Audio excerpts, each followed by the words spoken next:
A very small number of people decided to take humanity in that direction. And they completely changed what we do with our time every day. We have created tools that are ripping apart the social fabric of how society works. The short-term dopamine-driven feedback loops that we have created are destroying how society works. And how the political system looks like.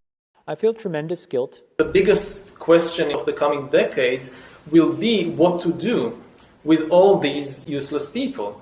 Meaningless, worthless. What to do with them and how will they find some sense of meaning in life? They are basically meaningless, worthless. Meaningless, worthless. Now, the world today has 6.8 billion people. That's headed up to about 9 billion. Now, if we do a really great job on new vaccines,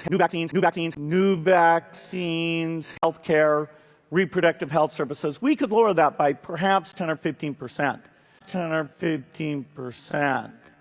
The problem is more boredom. My best guess at present is meaningless, worthless. A combination of drugs and computer games. Meaningless, worthless. You a little dopamine hit every once in a while. God only knows what it's doing to our children's brains. I mean, it's exactly the kind of thing that a hacker like myself would come up with, because you're exploiting a vulnerability in human psychology. And so we want to psychologically figure out how to manipulate you as fast as possible and then give you back that dopamine hit. That dopamine hit, dopamine hit, dopamine. We did that brilliantly at Facebook. Instagram has done it, WhatsApp has done it, Snapchat has done it, Twitter has done it. Dopamine. I think in the back, deep recesses of our minds, dopamine, we kind of knew something bad could happen. Dopamine.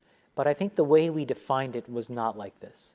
It is eroding the core foundations of how people behave by and between each other.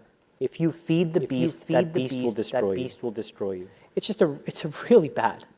It's really, really bad.